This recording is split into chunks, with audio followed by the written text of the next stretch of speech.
Hi everybody and welcome back to Lost Genre Reddit Stories. This post is from this subreddit Am I the A-hole? Would I be the A-hole public? And it's by user typicalboard680. Am I the a-hole for kicking my friend out after she emotionally spiraled while living with us rent-free? So, throwaway just in case. I, 27 female, live with my husband, 27 male, and about 10 weeks ago I drove a 6 hours round trip to rescue my longtime friend, 26 female, from a failed engagement after she emotionally cheated on her fiancé. I don't condone cheating, but I've known her for over a decade and told her in the past that if she ever needed a safe place, I'd be there. My husband and I agreed she could stay rent-free while she looks for a job, 2 to 3 months tops. We didn't ask her for anything besides helping with dishes and keeping common areas clean. Seems fair, right? Well, it's been a lot. She's messy, rarely cleans, has to be asked multiple times to do simple chores, and even then, it's done wrong. Like the dishwasher, she still refuses to load correctly, despite being shown several times. Her room smells bad, and she doesn't contribute much unless asked directly. And even then, she only recently started pitching in for food after I told her to apply for food stamps. She also doesn't work at all, so she's home always. I used to have the house to myself during the day for schoolwork, chores, and mental peace. Now I feel smothered. She follows me around, gets hurt if I do anything without her, and sometimes no one eats because I don't cook and no one else will. It all came to a head when I started gently encouraging her to get a job. I offered to help with her resume, sent her listings, even sat next to her doing my schoolwork while she applied.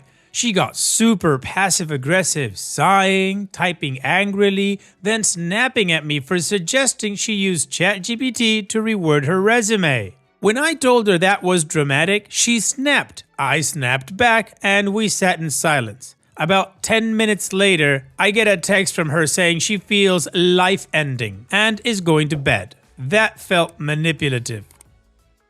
I didn't say anything and told my husband about it when he got home. He thought it was odd too.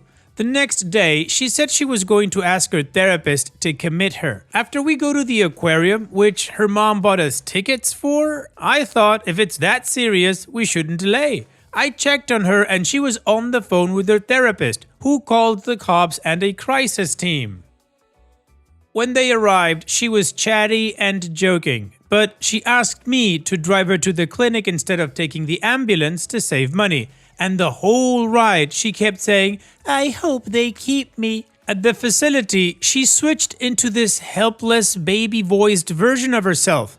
I left her there voluntarily checking in and thought that would be a break for both of us. But nope, she listed me as her emergency contact. Her family lives 5 hours away. Now I get daily voicemails saying, "I'm safe, I love you," and nothing else. Turns out she's not even calling her own mom, just me. It feels emotionally manipulative, especially considering she's never acted like this until I started pushing her to take control of her life. She's made weird comments before, like saying she and I will be together after my husband dies. What? Which is creepy and gross. And now I feel like she's guilt-tripping me for trying to set healthy boundaries. Her crying triggers me because I grew up with a manipulative mother who weaponized crying, so when she gets emotional, I shut down and go cold. I'm already dreading the inevitable meltdown when she gets released. So, when she gets out, would I be the a-hole for telling her she has to move back in with her parents? Her dad literally offered to come get her before, so she has a place to go. I just can't be her emotional support human anymore. It's draining, invasive, and affected my own mental health and marriage. Reddit, am I the a-hole? Not at all, OP, and your friend does sound incredibly manipulative and that she's really taking advantage of you and your husband. If I were you, I wouldn't even wait until she gets out. I would talk to her dad now, and when she gets out, he should be the one picking her up. Also, I'd really think about if you want to keep a friendship like this one. Additionally, I'd go to the hospital and ask that they put her dad as her emergency contact and get you out. And to tell her about all of this, you've got a few choices. You could go visit her and tell her all of this, but that depends on how much drama you want to deal with. Or you can send her a letter or an email, or you can get somebody to tell her that this is going to happen and it's not up for debate or discussion or anything. And after that, I'd probably block email, social media, and phone number because she will try to manipulate you again. And what do you guys think? Let me know in the comments section, and now let's check out the community comments. God's Girl 64 says, contact her dad and let him know what's going on. Contact the facility she's in and give them her dad's name and number and ask them to take you completely off the paperwork.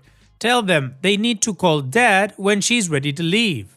Pack up her things and have them ready for when she gets out. If she has a key to your place, replace the locks. Do not back down no matter what she says or does.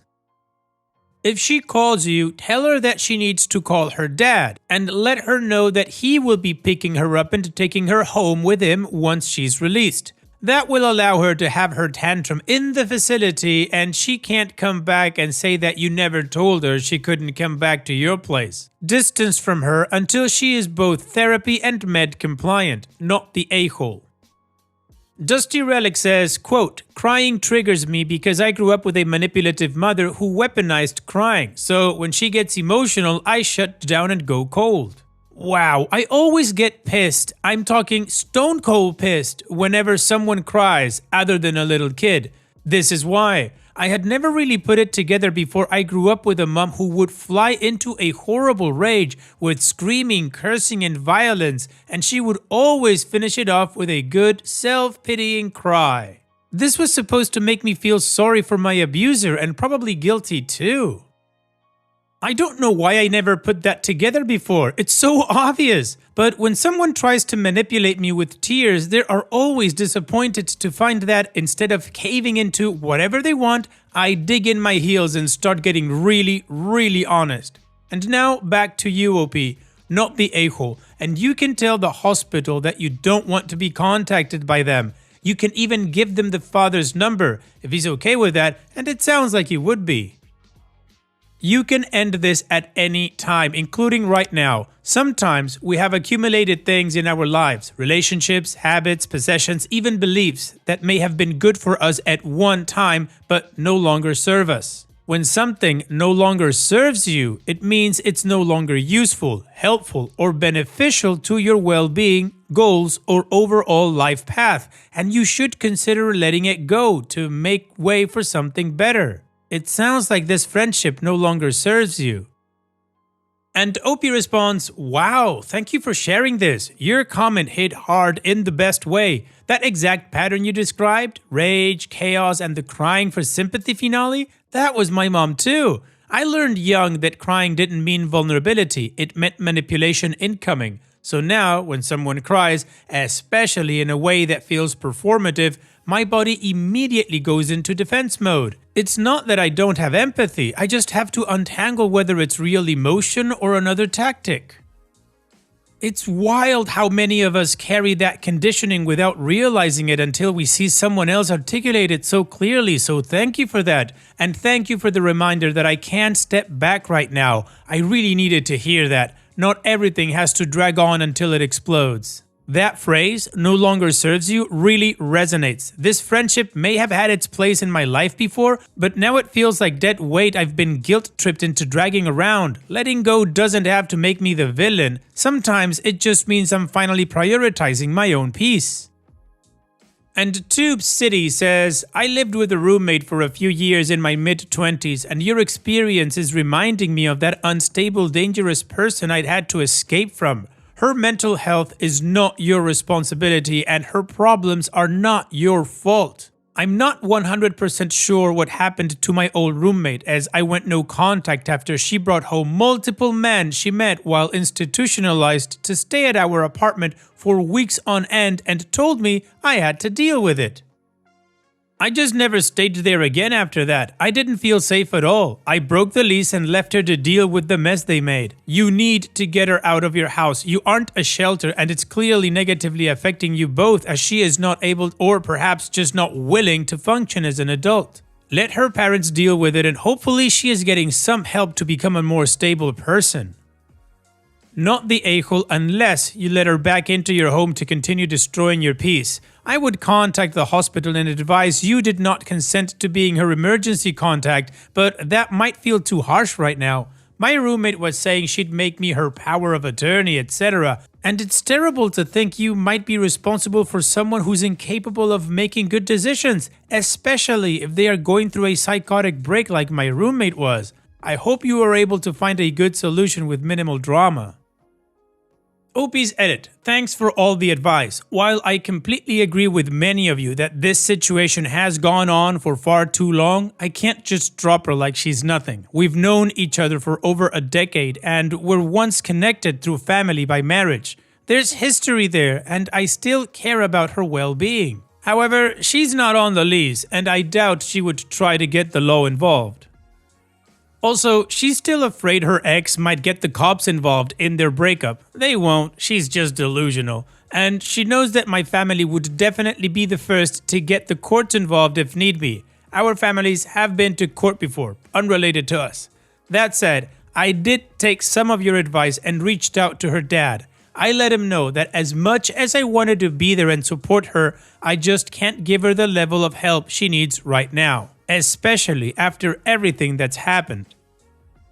Thankfully, he responded better than I expected and reassured me that we'll get this figured out together. We're now just working out the logistics. I may need to take some space while she continues to get the help she needs, but I don't think I could cut her off forever. It's just about setting healthy boundaries, for her and for me.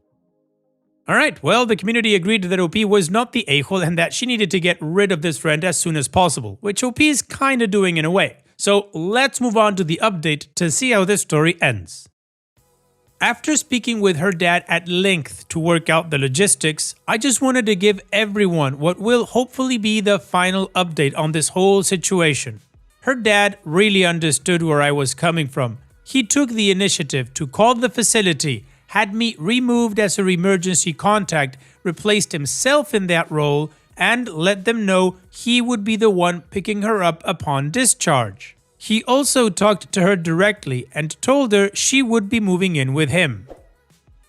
I'm not sure how that conversation went. I didn't pry. Not my monkeys, not my circus.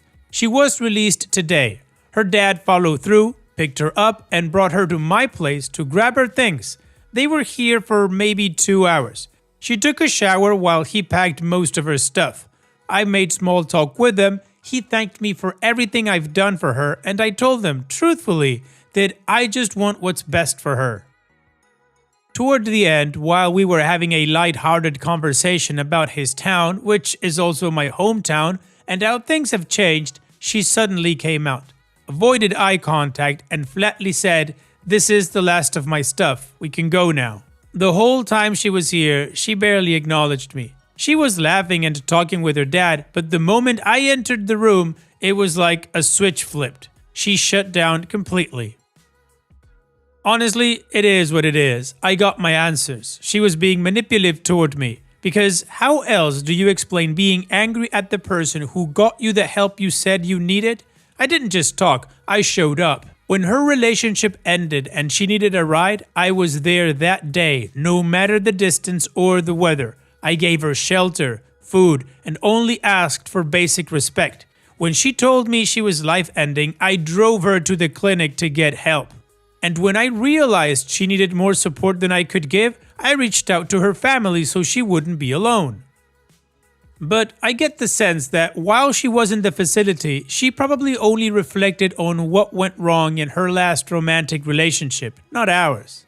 I doubt she ever thought about me, our friendship, or how she treated me during her time here. And yeah, that hurts, because I was always there for her, but if she chooses not to talk to me after this, so be it. I can take that on the chin, knowing I did everything I could. I cared for her deeply, even if she couldn't or wouldn't see it. I'm indifferent now. I genuinely hope she gets better, and if she ever stumbles across this post, I hope she sees that I did care. Even when she was being manipulative, even when it hurt. Thanks again, Reddit, for all of the advice and clarity. You helped me see what I was refusing to. I see it now. Hopefully, I'll grow from this, and maybe the next reader will too. Well, Opie, good for you. Whatever help your friend needs, hopefully she does get, but it is not your responsibility. You've done everything you can to help her out, and I think you did a great job. So here's wishing you and your husband the best in the future, Opie. Take care and thanks for sharing. And now, let's finish this video with a mood booster post. This post is from the subreddit Malicious Compliance, and it's by user Matt Hatter 1337. Want your contract upheld? Okay. About 2 years ago, I had a customer complaint that we had raised the price of his phone contract. I work for one of the main UK mobile phone companies here as a customer service rep. I've had my fair share of terrible customers and ridiculous requests, but this was the straw that broke my back. So every year, we have a price increase in March. It's the rate of inflation as published in November, plus 3.9%.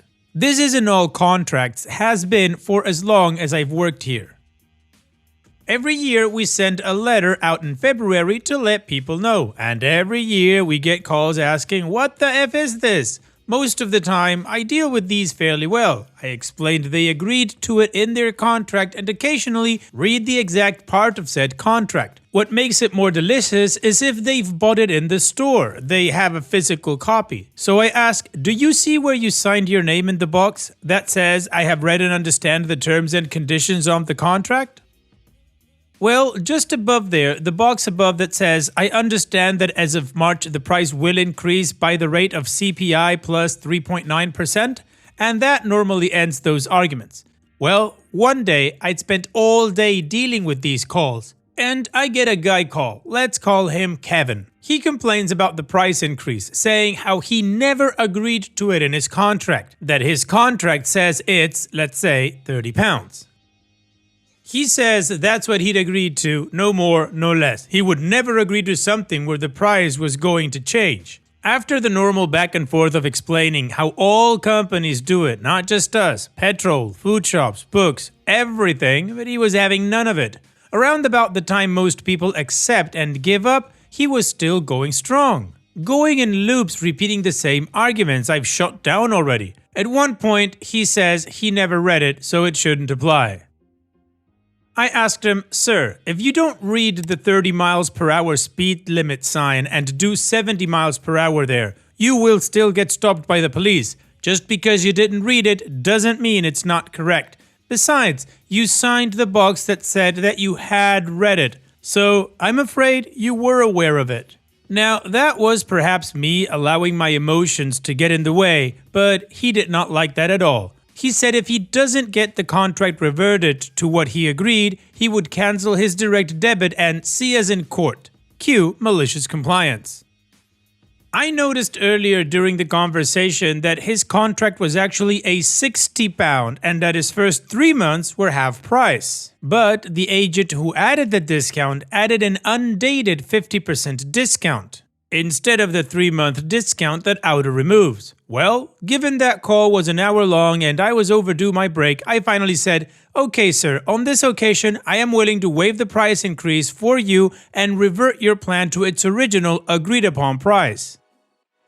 Because I can't stop the increase, I will add a discount of, his increase here, to the line, and as you've stated, you want your plan to be put back to what you agreed to. So the 50% discount you have has now been removed. The plan is back to £60. He tries to talk, "But don't worry, sir. We won't be making you repay the backdated discount from the last 12 months. That's not how it works here. So I can confirm that your plan will remain at the agreed price of £60. After a stunned silence, he recovers and asks, "What do I mean £60? I explained that he agreed to a contract of £60 per month with 3 months at half price, but that the wrong 50% discount had in fact been added and had been left on longer than was intended. He told me to leave it alone, not do anything, but it was too late. He had already confirmed he wanted it, and even if he hadn't, we have a system in place to report excessive or incorrect discounts, which I would have been reporting him on. But this was much more enjoyable. In the end, it was escalated to a manager who stuck by my actions to remove the incorrect discount. and in fact removed the discount for the CPI as its policy not to discount these. It went above her to the executive complaints team, whom I followed up with and noticed he was given a letter of deadlock that he could try taking to Ofcom. It felt great. The guy had an incredibly poor attitude, spoke to me like I was his to do with as he wanted, and wanted to spit his day out in a tantrum. I claimed the victory in the name of those who work in a role with direct customer interactions when they've treated you like nothing and were truly horrible people. Well, OP, he wanted his original contract, and that's exactly what you set him up with, so good for you. Thanks for sharing. And that's it for today's video. Thank you so much for taking the time to watch it. Now, if you've gotten to this point in the video, I assume that you like these stories that I'm reading out, so here are a couple more that you might enjoy. And if you don't have any time to watch another story right now, save it for later, and also, don't forget to hit that subscribe button.